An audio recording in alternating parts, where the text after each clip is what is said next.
በዚህ ጨቅላ ላይ ልብ ደነደነ። የጭካኔ መዳፏን አሳረፈች። አርባ ምንጭ ላይ ህዳር 3 ከቤቱ ታግቶ የጠፋው ጨቅላ ላይመለስ ዳግም ከጓደኞቹ ጋር ላይገናኝ በእናቱና በአባቱ የሞቀ እቅፍ ላይ ታቀፍ እስከ ወዲያኛው ወደ አምላኩ ሄደ።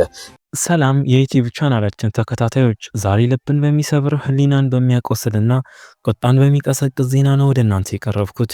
በአርባ ምንጭ ከተማ የደረሰው አሰቃቂ ድርጊት የሁላችንንም አእምሮ እየረበሸ ነው።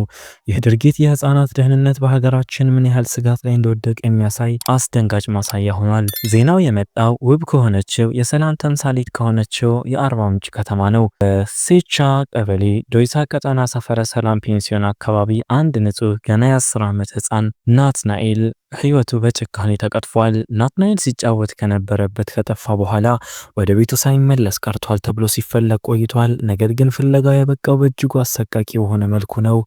ይህንን አሰቃቂ ድርጊት ፈጽመዋል ተብሎ የተጠረጠሩት በገዛ ግቢያቸው ተከራይቶ ይኖር የነበረ ግለሰብና እሱንም አስጠኝ የነበረ ልጅ ናቸው።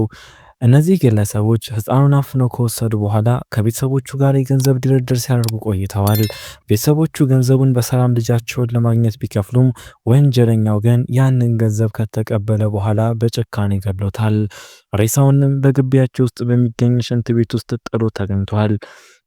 ይህ አሰቃቂ ድርጊት ከተሰማ በኋላ የአርባ ምንጭ ከተማ ማህበረሰብ በከፍተኛ ሀዘን ውስጥ ወድቋል።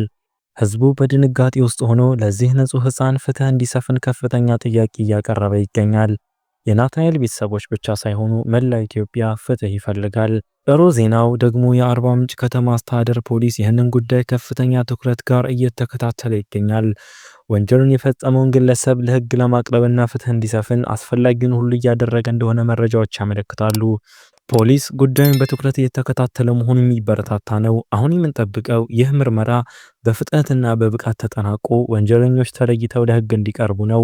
ህብረተሰቡ በተለይም የናትናኤል ቤተሰቦች የፍትህ ሂደቱ ግልጽና ፍትሃዊ እንዲሆን ከፍተኛ ተስፋ አድርገዋል። እንደዚህ አይነት ወንጀል ፈጽሞ ያለ ቅጣት ሊታለፍ አይገባም። አስተማሪ ቅጣት ያስፈልገዋል። ለንጹሃን ህፃናት ፍትህ ሊሰጥ ይገባልና። ግን ለምን አንድ ንጹህ የ10 ዓመት ህፃን ህይወቱ በጭካኔ ለምን ይጠፋል?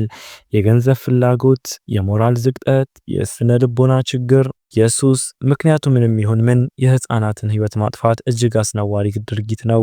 ይህ ክስተት እኛ እንደ ህብረተሰብ ለህፃናቶቻችን ደህንነት ምን ያህል እየሰራን እንደሆነ እንድናስብ ግድ ይለናል።